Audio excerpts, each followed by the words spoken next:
Hello friends, RPSC first grade के first paper में topic है प्रजामंडल आंदोलन, प्रजामंडल मूवमेंट। आज उसकी स्टडी कर रहे हैं। जयपुर प्रजामंडल फर्स्ट है। जयपुर प्रजामंडल जमनालाल बजाज की प्रेरणा से जयपुर के कुछ राजनीतिक कार्यकर्ताओं ने नवंबर 1936 ईस्वी में जयपुर प्रजामंडल को पुनः संगठित करने की आवश्यकता का अनुभव किया।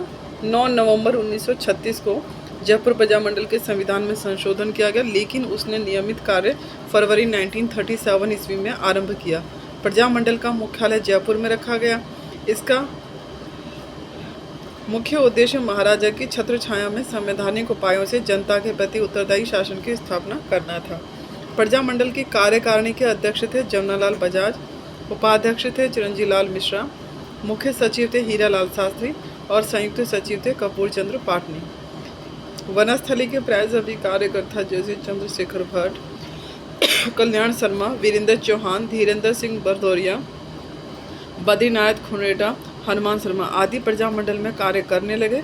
कई किसान कार्यकर्ताओं जैसे लादूराम जोशी, टीकाराम पालीवाल, पूर्णचंद्र जैन, रामकर्ण जोशी आदि ने भी प्रजामंडल के कार्य में अपना पूरा सहयोग दिया। इस पैराग्राफ में हमने यह जाना कि जयपुर प्रजामंडल की शुरुआत हुई थी 9 नवंबर 1936 को, लेकिन कार्य इसने आरंभ किया था फरवरी 1937 में। तीसरा पॉइंट ये कि इसकी कार्यकारिणी के अध्यक्ष थे जमनालाल बजाज। चौथा पॉइंट कि उपाध्यक्ष थे चिरंजीव लाल मिश्रा। पांचवा पॉइंट मुख्य सचिव थे हीरालाल शास्त्री। 6 पॉइंट कि इसके संयुक्त सचिव थे कपूर चंद्र पाटनी। इनके अलावा अन्य सदस्यों में चंद्रशेखर भट्ट ये सभी थे। नेक्स्ट पॉइंट, प्रजामंडल ने राज्य के लिए धारा सभा की स्थापना, बोलने और लिखने की स्वतंत्रता, लाल बाग को हटाने और अकालग्रस्त क्षेत्रों में लगान वसूल न किए जाने की मांग रखी थी। तो 3 मांगें इन्होंने रखी थी जो जयपुर प्रजामंडल में राज्य के लिए धारा सभा की स्थापना रखी थी, बोलने और लिखने की स्वतंत्रता रखी थी, लाल बाग को हटाने की, अकालग्रस्त क्षेत्रों में लगान वसूल न किए जाने की मांग, ये 3 मांगें रखी हुई थी। जयपुर के तत्कालीन inspector general police FL young को आशंका थी कि प्रजामंडल जयपुर महाराजा को हटाने के लिए यह कार्य कर रहा है, अतः उसने 24 मार्च 1937 ईस्वी को हीरालाल शास्त्री को इस संबंध में एक पत्र लिखा कि राज्य सरकार प्रजामंडल के इस अधिकार को मानने के लिए तैयार नहीं है कि वह एक ऐसी संस्था है जो जनता का प्रतिनिधित्व करती है। प्रजामंडल के जनरल सेक्रेटरी थे हीरालाल शास्त्री। उन्होंने यह स्पष्ट किया कि प्रजामंडल का कार्य तो मात्र जनता की शिकायतों को दूर करना है। नेक्स्ट पॉइंट, प्रजामंडल का कार्य तेजी से बढ़ने लगा। प्रजामंडल का प्रथम अधिवेशन हुआ था 8 से 9 मई 1938 में, जबकि इसकी स्थापना हुई थी 1936 में। और तेजी से कार्य करना और प्रथम अधिवेशन शुरू हुआ था मई 1938 में। सेठ जमनालाल बजाज के सभापतित्व में कार्य करना तय किया था। बजाज ये सीकर के निवासी थे, भारतीय राष्ट्रीय कांग्रेस के कोषाध्यक्ष थे। समय समय पर प्रजामंडल की ओर से अपने प्रथम अधिवेशन का प्रचार करने हेतु पर्चे निकाले गए। सालाना जलूसों की धूम नामक पर्चे में लिखा था, नथमल के कटले में आया करो, जलसे की खुशियां मनाया करो। इस पैराग्राफ में हमने यह जाना कि जयपुर प्रजामंडल का प्रथम अधिवेशन 8 से 9 मई 1938 को सेठ जमनालाल बजाज के सभापतित्व में हुआ था। दूसरा हमने यह जाना कि जमनालाल बजाज जी सीकर के थे। तीसरा, जमनालाल बजाज जी भारतीय राष्ट्रीय कांग्रेस के कोषाध्यक्ष भी रहे थे। नेक्स्ट पॉइंट, इस अवसर पर अधिवेशन के अवसर पर कस्तूरबा गांधी जयपुर आई हुई थी। उन्होंने प्रजामंडल के अधिवेशन के बाद 10 मई 1938 ईस्वी को साय नथमल जी के कटले में स्त्रियों की एक विशेष सभा को संबोधित किया। अधिवेशन के अवसर पर जयपुर की कला, कारीगरी, उद्योगों की प्रदर्शनी भी लगाई गई। अधिवेशन में लगभग 3 से 4 हज़ार महिलाओं ने भाग लिया, जिसमें वनस्थली की छात्राएं भी शामिल थी। इस तरह से हमने यह देखा कि जयपुर प्रजामंडल का जो प्रथम अधिवेशन था वह 8 से 9 मई 1938 के हुआ। उसके सभापतित्व थे जमनालाल बजाज। बाद में कस्तूरबा गांधी 10 मई को आई और उन्होंने सभी को अधिवेशन में संबोधित किया था और उसमें लगभग 3 से 4 हज़ार महिलाओं ने भाग लिया था, जिसमें कि छात्राएं भी थी वनस्थली की। नेक्स्ट पॉइंट, जयपुर राज्य प्रजामंडल का बढ़ता हुआ प्रभाव राज्य सरकार की आंखों में खटकने लगा था। तत्कालीन प्रधानमंत्री सर बीचम सेंट जॉन ने दमनकारी कानूनों, विज्ञप्तियों और आज्ञाओं की एक झड़ी सी लगा दी। सर्वप्रथम 30 मई 1938 को एक असाधारण गजट प्रकाशित कर यह घोषणा की गई कि कोई भी संस्था सरकार से पंजीकरण कराए बिना कार्य नहीं कर सकती। गजट में प्रकाशित एक्ट के अनुसार प्रजामंडल का एक प्रकार से प्रतिबंध लग गया। प्रजामंडल ने अपनी मांगें प्रस्तुत करने के लिए कई पर्चे जारी किए, जिनमें से कुछ निम्नलिखित हैं।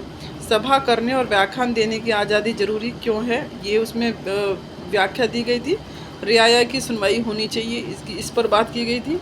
राज कर्मचारी रियाया के साथ अच्छा व्यवहार करें, रिश्वतखोरी का गुनाह और जुर्म बंद करो, उत्तरदायी शासन क्या होता है और वह हमारे लिए क्यों जरूरी है आदि। ये सभी पॉइंट प्रजामंडल ने अपनी मांगें प्रस्तुत करने के लिए इस तरह के पर्चे जारी किए थे। उस समय प्रधानमंत्री थे sir Beauchamp Saint John. Next point, 1938 ईस्वी में अंतिम दिनों में जयपुर राज्य के कुछ भागों में अकाल पड़ गया। शीघ्र ही प्रजामंडल ने अकाल राहत कार्य आरंभ किए। राजस्थान चरखा संघ ने भी अकाल राहत कार्यों में प्रजामंडल की मदद की। जयपुर प्रजामंडल के अध्यक्ष जमनालाल बजाज थे। उन्होंने अकाल सहायता कार्य को संगठित करने के लिए 29 दिसंबर 1938 ईस्वी को जयपुर जा रहे थे। उन्हें सवाई माधोपुर स्टेशन, जहां से जयपुर राज्य रेलवे सीमा आरंभ होती थी, पर ही रोक दिया गया और आदेश दिया गया कि वे बिना आज्ञा रियासत में प्रवेश न करें। हथप्रभ बजाज ने यह घोषणा की कि वे दिनांक 1 फरवरी 1939 ईस्वी को राज्य के इस आदेश का उल्लंघन करते हुए सत्याग्रह आरंभ करेंगे। जमनालाल बजाज ने यह चेतावनी भी दी कि 31 जनवरी 1939 ईस्वी तक उनकी प्रार्थना स्वीकार नहीं हुई तो वे निषेधाज्ञा तोड़कर जयपुर रियासत में प्रवेश करेंगे। इस पत्र का मसविदा स्वयं गांधी जी ने तैयार किया। राजकोट के बैरिस्टर P.L. चूड़कर ने जयपुर सरकार को राज्य में बजाज की प्रवेश निषेधाज्ञा को वापस लेने की सलाह दी। इस पैराग्राफ में हमने यह जाना कि 1938 के लास्ट के दिनों में, अंतिम दिनों में, मतलब लगभग दिसंबर में, राजस्थान चरखा संघ ने भी अकाल राहत कार्य में प्रजामंडल, अकाल वहाँ पड़ा हुआ था तो राजस्थान चरखा संघ ने वहाँ पर उनकी सहायता की। 29 दिसंबर को 1983 में जब जमनालाल बजाज जी जयपुर जा रहे थे तो उन्हें सवाई माधोपुर स्टेशन पर वहाँ रोक दिया गया। सवाई माधोपुर स्टेशन पर जब उन्हें रोक दिया गया तो वो बहुत हतप्रभ रह गए और उन्होंने 1 फरवरी 1939 ईस्वी को राज्य की इस आदेश का उल्लंघन करते हुए कहा कि हम सत्याग्रह आरंभ करेंगे, ऐसा जमनालाल बजाज जी ने कहा। और उन्होंने चेतावनी भी दी 31 जनवरी 1939 ईस्वी तक उनकी प्रार्थना स्वीकार नहीं हुई तो वे निषेधाज्ञा तोड़ देंगे। इसके बाद P.L. चूड़कर ने ये कहा कि इनकी निषेध आज्ञा को वापस लेने की सलाह दी। नेक्स्ट पॉइंट, गांधी जी ने 26 जनवरी 1939 को वायसराय को एक गुप्त पत्र लिखा। उसमें उन्होंने बताया कि जयपुर का ब्रिटिश मंत्री जमनालाल बजाज, जो एक नामी महाजन, परोपकारी समाज सुधारक और एक सामाजिक राजनीतिक संस्था का अध्यक्ष है, उसका दमन करने की ठान चुका है। उन्होंने आगे कहा कि बजाज का केवल एक ही अपराध है, महाराजा की छत्र छाया में उत्तरदायी शासन की स्थापना का प्रयास करना। प्रजामंडल ने 1 फरवरी 1939 ईस्वी को सत्याग्रह शुरू करने का निर्णय लिया। जवाहरलाल नेहरू और डॉक्टर राजेंद्र प्रसाद ने उन्हें बधाई पत्र भेजे। जयपुर सरकार ने बजाज को तत्काल गिरफ्तार कर कई 100 मील घुमाने के बाद मथुरा ले जाकर छोड़ दिया, जहां से वे आगरा चले गए। जयपुर प्रजामंडल का मुख्य कार्यालय आगरा में खोल दिया गया। ये बात है 1939 की। नेक्स्ट पॉइंट, 2 फरवरी 1939 को प्रजामंडल ने चौड़ा रास्ता में एक सभा का आयोजन किया, जिसे चिरंजी लाल मिश्र, हंस डी राय और चिरंजी लाल अग्रवाल ने संबोधित किया था। प्रजामंडल ने यह तय किया कि प्रतिदिन 5 संग्राहियों का एक जत्था गिरफ्तारी देगा। बाद में सप्ताह में 2 बार सत्याग्रही गिरफ्तारी देने लगे। 5 फरवरी को सर्वप्रथम चिरंजी लाल मिश्रा के नेतृत्व में सत्याग्रही जत्था निकाला था, 5 फरवरी को। नेक्स्ट पॉइंट, 5 महिलाएं भी उनमें शामिल थी चरखा संघ के अंतर्गत। सुमित्रा देवी, इंदिरा देवी, विद्या देवी, शारदा देवी और सुशीला गोयल। 11 फरवरी 1939 को प्रजामंडल के 5 कार्यकर्ता कैद कर लिए गए। बजाज ने एक बार फिर चिरंजी लाल मिश्र के साथ 12 जनवरी 1939 को बैराट के रास्ते कार से जयपुर राज्य में प्रवेश किया। आईजी मिस्टर यंग ने उन्हें अपनी गाड़ी में बिठाकर मोरा सागर के डाक बंगले में नज़रबंद कर दिया। इस पैराग्राफ में हमने यह जाना कि इस जयपुर प्रजामंडल के में 5 महिलाएं भी भारतीय चरखा संघ में शामिल थी और बाद में उन्होंने चिरंजी लाल मिश्र के साथ जमनालाल बजाज जी ने जयपुर राज्य में प्रवेश कार के रास्ते किया, लेकिन मिस्टर यंग ने उन्हें नज़रबंद करके बंगले में रख दिया। नेक्स्ट पॉइंट, सत्याग्रह के लिए जत्थे जयपुर राज्य के बाहर से बम्बई, वर्धा, धुलिया आदि से भी आए थे। 6 स्त्रियों का एक जत्था 5 मार्च 1939 को हीरालाल शास्त्री की पत्नी रत्ना देवी के नेतृत्व में गिरफ्तार हुआ था। सत्याग्रह का चौथा जत्था 22 फरवरी को 4:30 बजे CL गौड़ की अध्यक्षता में जौहरी बाजार में देवड़ी जी के मंदिर के जुलूस के रूप में रवाना हुआ था। 1 मार्च शेखावटी के किसानों पर हो रहे अत्याचारों का विरोध करने के लिए सत्याग्रह काउंसिल ने सारे भारत में 1 मार्च 1939 को जयपुर सत्याग्रह किसान दिवस मनाने का निश्चय किया, जो सर्वत्र बड़े उत्साह से मनाया गया। जयपुर सत्याग्रह किसान दिवस 1 मार्च 1939। नेक्स्ट पॉइंट, सत्याग्रह के दौरान गांधी जी रात को 12 बजे जयपुर स्टेशन से गुजरे तो जयपुर वासियों ने स्टेशन पर हजारों की संख्या में उपस्थित होकर उनका स्वागत किया। महात्मा जी ने अपने संदेश में कहा, महात्मा गांधी जी ने कहा, जयपुर का आंदोलन पूर्ण रूप से अहिंसात्मक चल रहा है। यह खुशी की बात है कि जयपुर के कार्यकर्ता भीड़ पर नियंत्रण रखने का पूरा प्रयत्न कर रहे हैं। जयपुर सत्याग्रह काउंसिल के संयोजक थे हीरालाल शास्त्री। उन्होंने 12 मार्च 1939 को जयपुर दिवस मनाने की घोषणा की थी। जयपुर दिवस का 12 मार्च 1939 को और घोषणा की थी हीरालाल शास्त्री ने। जयपुर में इस अवसर पर एक विराट सभा हुई थी जिसमें लगभग 50,000 लोग थे और यहाँ पर झुंझुनू, चौमू, सीकर, दौसा के अलावा जयपुर राज्य से बाहर उज्जैन, व्यापार, दिल्ली और आगरा में भी जयपुर दिवस मनाया गया। इस अवसर पर दिल्ली में भोला भाई देसाई और श्रीमती सरोजिनी नायडू ने गांधी चौक में जनता को संबोधित किया। सरोजिनी नायडू और भोला भाई देसाई इन दोनों ने संबोधित किया। नेक्स्ट पॉइंट, सत्याग्रह के स्थगन के समय प्रजामंडल ने यह शर्त रखी थी कि ब्रिटिश प्रधानमंत्री मिस्टर बीचम के स्थान पर हिंदुस्तानी प्रधानमंत्री नियुक्त किया जाए। जयपुर सरकार ने बीचम के स्थान पर राजा ज्ञाननाथ को नया प्रधानमंत्री बनाया था। वह भी उतना ही जनविरोधी था जितना सर बीचम। सरकार ने अंततः बजाज और प्रजामंडल के अन्य कार्यकर्ताओं को 12 अगस्त 1939 को रिहा कर दिया। 12 अगस्त 1939 को। नेक्स्ट पॉइंट, राज्य सरकार ने आंदोलन के स्थगन के समय यह शर्त रखी थी कि जयपुर प्रजामंडल का अधिकारी राज्य के बाहर की किसी भी राजनीतिक संस्था का सदस्य नहीं हो सकता। जमनालाल बजाज के लिए स्थिति संकट में हो गई। वे राष्ट्रीय कांग्रेस से भी संबंधित थे। वायसराय के कहने पर प्रजामंडल और जयपुर सरकार के बीच वार्ता चली। अजमेर में खादी और ग्रामोद्योग प्रदर्शनियां लगाई गईं। इधर IG पुलिस ने मान्यता प्राप्त स्कूलों को यह आदेश दिया कि वे अपने विद्यार्थियों को प्रजामंडल से संबंधित गतिविधियों से दूर रखेंगे। इसी प्रकार के आदेश गृह मंत्री हरि सिंह अचरोल ने भी जारी किए। फिर प्रजामंडल और राज्य के बीच वार्ता आरंभ हुई। अंततः 2 अप्रैल 1940 को जयपुर राज्य सरकार और प्रजामंडल के बीच एक समझौता हो गया जिसकी शर्तें निम्नलिखित थीं। जन संस्था का नाम प्रजामंडल ही रहेगा। प्रजामंडल के सदस्य जयपुर राज्य के बाहर भी किसी राजनीतिक संस्था का सदस्य बन सकेगा। जनता को भाषण का अधिकार रहेगा। प्रजामंडल का उद्देश्य राज्य में महाराजा की छत्रछाया में उत्तरदायी शासन की स्थापना करना है। नेक्स्ट पॉइंट, जयपुर प्रजामंडल के लिए यह बहुत बड़ी उपलब्धि थी। प्रजामंडल को 2 अप्रैल 1940 को राज्य में पंजीकृत कर दिया गया। पंजीकरण की तारीख थी 2 अप्रैल 1940। प्रजामंडल का दूसरा वार्षिक अधिवेशन 25 से 26 मई 1940 को हुआ था। जयपुर में नतमल जी के कटले में हुआ था। पंडाल में कई नारों जैसे उत्तरदायी शासन हमारा जन्मसिद्ध अधिकार है, ये जयपुर प्रजामंडल में के अधिवेशन में ही नारा दिया गया था।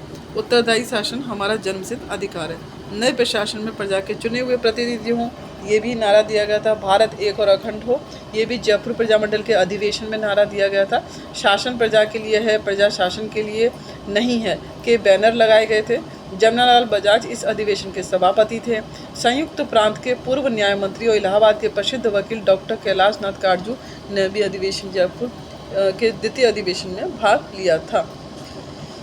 नेक्स्ट पॉइंट, प्रजामंडल का विकास संतोषजनक रूप से हो रहा था। उसी समय उसके कार्यकारिणी के सदस्यों में तीव्र मतभेद हो गए। कई कार्यकर्ताओं ने चिरंजीलाल अग्रवाल के नेतृत्व में प्रजामंडल प्रगतिशील दल का गठन किया। सीकर और झुंझुनू के किसान नेता हरलाल सिंह, नेतराम सिंह, घासीराम आदि का प्रजामंडल के साथ निकट संपर्क हो गया था। गांधी जी द्वारा अगस्त 1942 में चलाए गए भारत छोड़ो आंदोलन में जयपुर के प्रजामंडल की भूमिका विवादास्पद रही थी। माणिक्यलाल वर्मा ने मेवाड़ प्रजामंडल की ओर से उक्त रियायती सम्मेलन में भाग लिया था। जयपुर के तत्कालीन प्रधानमंत्री सर मिर्जा इस्माइल ने शास्त्री जी के साथ मैत्रीपूर्वक संबंध स्थापित कर लिए थे। जुलाई 1942 के कुछ पत्रों से यह प्रमाणित होता है कि इस कार्य में सेठ जमनालाल दास बिरला ने अपना महत्वपूर्ण योगदान दिया था। 14 से 15 अगस्त 1942 को एक जयपुर प्रजामंडल की साधारण समिति की बैठक हुई थी। प्रजामंडल इस उत्तर से भारत छोड़ो आंदोलन से अलग नहीं रखना चाहता था। इस वर्ग का नेतृत्व कर रहे थे बाबा हरिश्चंद्र, रामकर्ण दोषी, दौलतमल भंडारी, हंस डी राय।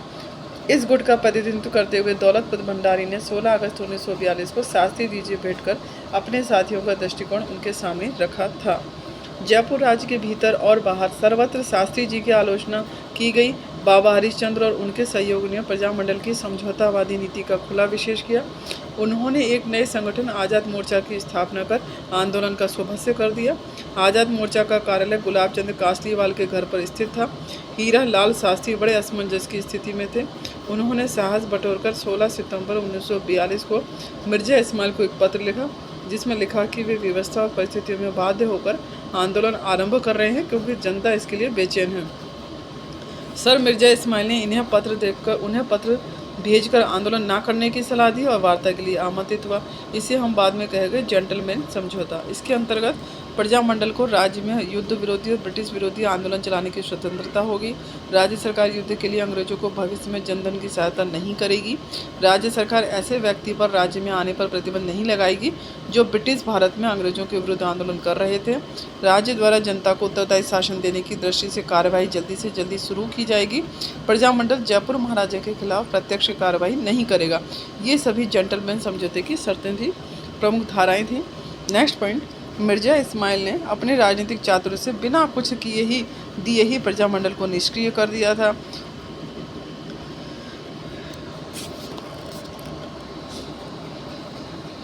नेक्स्ट पॉइंट, गोपाल दत्त वैद्य ने अपने कुछ मित्रों के साथ तोड़फोड़ के लिए गुप्त दल बनाया। उन्होंने नाहरगढ़ के नीचे सुरंग में बम गोपालनाथ वैद्य ने अपने कुछ बनाने का सामान जुटाया। पुलिस ने छापा मारकर सारा सामान अपने कब्जे में ले लिया था। चंद्रशेखर पारासर भी क्रांतिकारी गतिविधियों में लीन थे। बरसी के नंदा शर्मा ने पहाड़ियों में सैनिक संगठन बनाया था। क्रांतिकारी रघुराज सिंह राठौड़ ने 2 युवकों रत्नाकर भारती और राधेश्याम टिक्कीवाला को बम बनाने का प्रशिक्षण दिया था। बद्री नारायण खुंगेठा गरुराज सिंह द्वारा संचालित योजना की व्यवस्था का कार्य कर रहा था। बद्री नारायण खोराजी ने आंदोलन के दौरान संदेश वाहक का कार्य किया। श्रीमती रत्ना शास्त्री ने वनस्थली विद्यापीठ के कार्यकर्ताओं और छात्रों को दिल्ली, उत्तर प्रदेश आदि जाकर आंदोलन में भाग लेने की खुली छूट दी थी। नेक्स्ट पॉइंट, 26 अक्टूबर 1942 को जयपुर महाराजा ने संवैधानिक सुधारों हेतु विशेष समिति का गठन किया। इस समिति के अध्यक्ष थे RS हिरण्या खान साहब, अल्ताफ अहमद खैरी और जयपुर सरकार के विधि सचिव सरकारी सदस्य थे। समिति के सचिव ईश्वर दत्ता थे। 26 जनवरी 1943 को जयपुर प्रजामंडल के तत्वाधान में स्वतंत्रता दिवस मनाया गया। 24 जनवरी 1943 को प्रजामंडल ने गांधी उपवास दिवस मनाया, जिसके अंतर्गत सुबह प्रभात फेरी निकाली गई और शाम को गांधी जी की दीर्घायु के लिए प्रार्थना की गई। गांधी उपवास दिवस 24 फरवरी 1943। प्रजामंडल का 5वां अधिवेशन 1 मई 1943 को हुआ था। देवी शंकर तिवारी ने अध्यक्षता की थी। हिंडौन में हुआ था। एक बार फिर उत्तरदायी शासन की मांग की गई।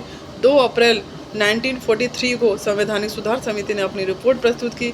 एक विधानसभा स्थापित की जाए जो बजट पर विचार विमर्श कर सके।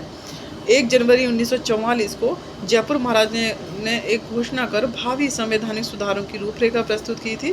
घोषणा के आरंभ में ही महाराजा ने लिखा था कि उनके जीवन का परम लक्ष्य हर संभव प्रयास से राज्य की जनता की सुख समृद्धि के लिए प्रयत्न करना और राज्य का राजनीतिक विकास करना है। 1 जून 1944 को जयपुर राज्य सरकार अधिनियम पारित हुआ। 1 जून 1944 को प्रजामंडल का 7वां वार्षिक अधिवेशन 3 से 4 जून 1945 को दौसा में सीकर के लादूराम जोशी की अध्यक्षता में हुआ था। सितंबर 1945 में नए व्यवस्थापक मंडल का उद्घाटन हुआ था। जयपुर की स्थानीय शिक्षण संस्थाओं में 21 नवंबर 1945 को आज़ाद हिंद फौज दिवस मनाया गया। 21 नवंबर 1945 को मार्च 1946 में टीकाराम पालीवाल ने विधानसभा में राज्य में उत्तरदायी शासन की स्थापना की थी। 15 मई 1946 को प्रजामंडल के अध्यक्ष थे देवी शंकर तिवारी को राज्य मंत्रिमंडल में शामिल किया गया था। 10 मई 1947 को विधानसभा में प्रजामंडल के नेता दौलत राम भंडारी और इसी सभा में सरदारों के नेता गीजगढ़ ठाकुर कुशल सिंह को मंत्री बनाया गया। राज्य में उत्तरदायी शासन की स्थापना का निश्चय किया गया। राज्य के प्रधानमंत्री V.T. कृष्णमाचार्य महाराजा की ओर से 1 मार्च 1948 को संवैधानिक सुधारों की घोषणा की गई। 28 मार्च 1948 को महाराजा ने V.T. कृष्णमाचार्य को दीवान नियुक्त किया। हीरालाल शास्त्री को मुख्य सचिव बनाया गया। देवी शंकर तिवारी, दौलत राम भंडारी और टीकाराम प्रजामंडल की ओर से सचिव बनाए गए। गीजगढ़ के ठाकुर कुशल सिंह और अजयपुरा के मेजर जनरल रावल अमर सिंह जागीरदारों का प्रतिनिधित्व करने वाले सचिव थे। बृहद राजस्थान का निर्माण होने तक यही लोकप्रिय मंत्रिमंडल बना रहा। Thank you friends.